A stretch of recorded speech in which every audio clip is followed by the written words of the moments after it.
Robina Courtin was raised in Melbourne in a large Catholic family and always wanted to be a nun. A meeting with Buddhist lamas more than 40 years ago changed the course of her life. Now she's a nun in saffron robes. Robina Courtin, welcome to 1+1. Happy to be here, Jane. I have seen your worldly possessions. They could probably fit in the top of an airline locker. They do. Was it easy to give everything away? Well, it's not necessarily a prerequisite for a person who's a Buddhist nun or even a Buddhist, but it's only because the last 6 or 7 years that I've been on the road virtually full time. It just is common sense. I mean, I do 70 flights a year. I mean, you could think of nothing worse than checking in luggage, you know, so it was practical. And because this is my outfit, I keep it really simple, you know, one set of robes, my computer, my iPad, a few electrical wires, a couple of bits and pieces, and it works well. It works perfectly. Do you remember when you did have possessions? Well, it's kind of odd. If I look back in my life, I mean, I lived in a big family, 7 kids, and we never had many things. We were quite poor, and I didn't seem to have too many things of my own. And then I think I became a bit of a raging hippie. Well, hippies don't have many things. And then I became a bit of an old radical lefty, and then I lived in sort of lefty communes and didn't have many possessions. And then I became a feminist and the same thing. So then I it's moved into Buddhism, and so I've never really had that many things. I've not given them up. I just not particularly cared, you know. I like things, but I don't particularly care to own them. It's just been how I've been most of my life, actually. You said as a child you really liked God since you were a little girl. Loved God. From the moment you went to Catholic Mass, you knew it was your job. Yeah, that's written it. in the sky. Exactly. My job, I felt my job was to be the priest. I mean, I joke and say my job wasn't to be the altar boy. I wanted to be the priest. I remember announcing it with complete clarity at home, and of course it was laughed at because I'm not a boy. And I think I must have been so young that intellectually I couldn't comprehend the reason, because it just seemed so clear that was my job.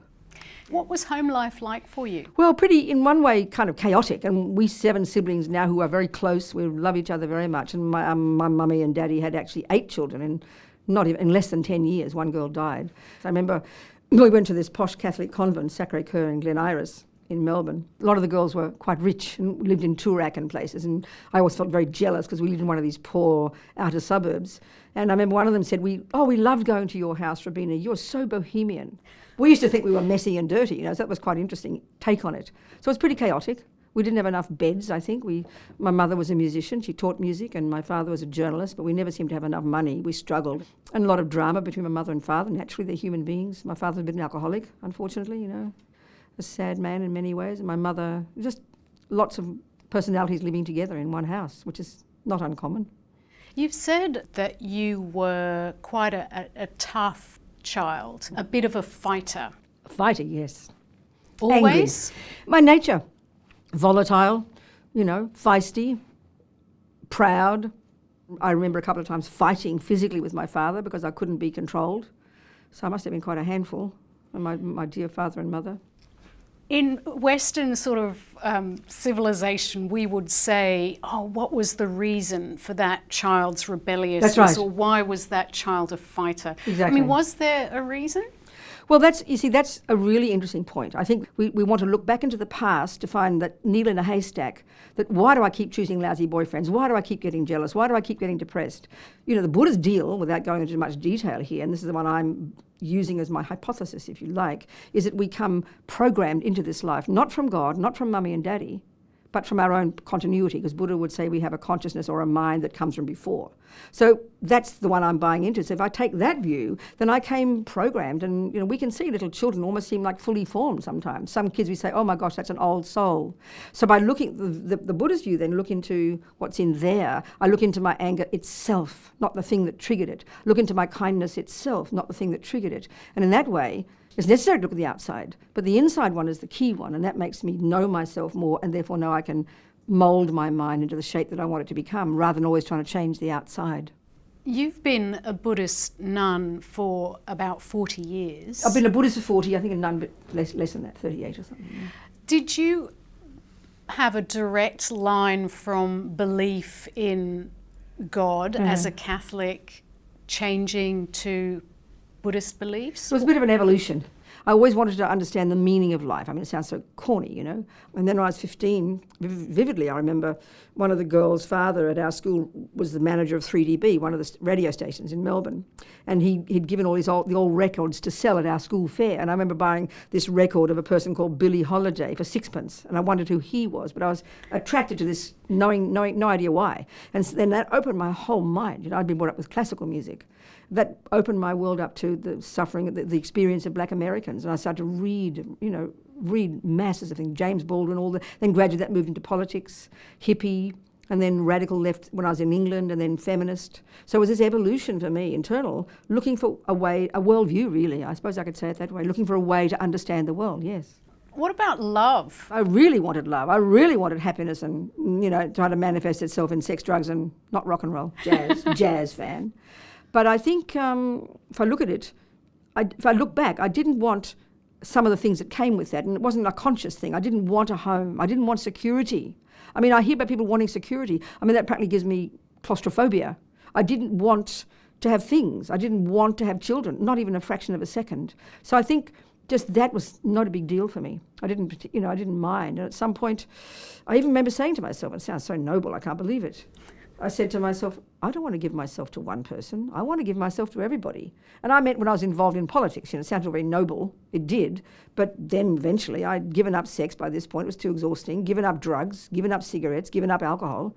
And I bumped into these Tibetan Buddhists when I was 30, 31. And I thought, oh, there you go. There's something about what I heard, even though it was this arcane Tibetan Buddhist medieval stuff and the way it's presented, there was something in there that I thought, my goodness, this is maybe what and it was a struggle, a very big struggle. But I trusted and sat with it for a couple of months, you know. And why be a nun as opposed to a Buddhist practitioner? I understand. Well, I suppose, I mean, look back when I was a girl. Look at me. What can I say? You know, the priest. I mean, I'm a bit of a radical. I mean, okay, radical meaning I always go to the outer edge of whatever it is, the extreme. You know, it's my nature. The idea of discipline I find appealing. I certainly need. You know, I want to channel my energy. And so all these years being a Buddhist nun, I've done things like other people. My lay Buddhist friends do the same as me. You know, edit books and teach Buddhism, these things that I do, work with people in prison. But for some reason, that extra component of having the discipline of having a, you know, discipline of the vows, that made sense to me. It makes sense to me. It makes sense to me. And what did you do with the prisoners? Well, it's interesting. I did exactly the same as I do with people who aren't in prison. Give them material, answer their questions, give them Buddhist teachings if that's what they wanted, and then it's up to them to run with it if they wanted. So in one sense, it was no different. In one sense, what I tell them is no different. But what I find interesting is that because their lives are such garbage lives and these dumps, you know, treated like animals, many of them, with these intense sentences, some of them won't get out alive, and certainly the death row ones won't, then there's nowhere to turn. There's nothing to look forward to in the general sense. So then they either go nuts or they go inside, you know, and the Buddhist tools suited them very well. Why do you think most people who live a sort of Western Judeo-Christian lifestyle tend to think of suffering as bad? The thing that drives all of us, the Buddha would say, and this is primordial, it's including the animals, he would call it attachment, which is this cute word. And don't use the definition we use in the West because it sounds too terrible. It's another definition altogether. It's this bottomless pit of dissatisfaction within us that drives us, that then brings enormous sense of hankering after something, because the sense of dissatisfaction means I'm missing something. And so it's primordial. It's not too intellectual.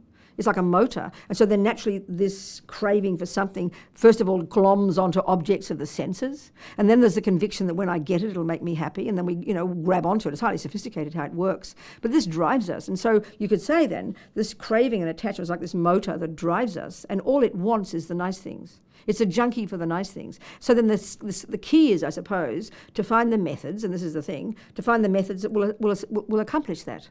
So if we can get that, what a bonus. But if we can't, the way I like to say it is, why be miserable as well? So many of my friends in prison who know they can't get out of prison, so if you're completely convinced that getting out of prison is going to make you happy, but you can't, you'll go mad. So if you're completely convinced that you're going to find a safe place where nothing guaranteed will ever go wrong, I'm sorry, it's a nightmare, because we can see from our own experience that it's not true. No matter where we go, something can always go wrong. So that's not negative, it's not even cynical. Recognizing the reality of life, which is that things change and bad things happen, even if you don't have explanations for why, then we can learn to have resilience, internal resilience, and learn how to not go nuts in the face of it. What else, you know? Are you happy? Is that a simplistic question? No, it's not simplistic. The Buddhist view of happiness in a simple way is internal. So it's the extent to which you're less attached, less angry, less jealous, less depressed, less fearful, less neurotic, less arrogant, less low self-esteem, and therefore more confident, more kind, more resilient, and more compassionate. How does somebody work on compassion? I've got to know it myself first. Rather than standing off and thinking, look at all those alcoholics out there, how dare they? So arrogance, beyond arrogance, you know. So me, the wisdom wing is seeing in me those things. And I read about Mr. Trump, you know, it's easy to be so arrogant and point fingers, isn't it? And be sort of it is. And to be holier than thou. Since you brought that up. Yeah. You know. But my feeling, okay, let's talk. But my feeling is if I can see Mr. Trump and using my view of the mind, understand what's driving him, and I can say to myself, I recognise that. Thank you for showing me, Mr. Trump, how not to be. Then I can have empathy, and then I can be, then I can be useful, rather than standing off with his arrogance as if I'm so perfect, which is we love to do that. I mean, I have empathy for the pedophiles I see in prison. Of course I do, because I'm seeing they're harming themselves, and that's my main point. And we tend, I think, in our model of seeing suffering, we want to have we want an innocent victim and a monster. That suits us. But I think it's more nuanced than that. And I'm not trying to be cliched here. I think we are all suffering, and that means our own neuroses are causing us, our own actions cause us suffering, and that's what causes us to harm others. So compassion doesn't mean it's all cute and soft. Compassion can be tough, you know. Robina, you travel, as you said, you travel so much every year. Yes. You're about to stay in a small cave in the hills. You go to cities. You go all over the place. That's right. Do you have a favourite location to be? New York City, my favourite. London, I like big cities. I'm an action girl. I like big cities. And I think even if I do retire, first of all, I wouldn't retire to do much meditation. I'd retire to do editing. It's one of my jobs, and I love to edit. So I mean, my ideal scenario, and I haven't got it yet, would be a little apartment in New York up in the sky, so I can do my editing, be peaceful and quiet, and do my practice, and then go downstairs to the jazz club. You know, that would be my ideal scenario. Robina Courtin, has been such a pleasure. Thank you for speaking with me on 1+1. Enjoyed the talk. Thank you.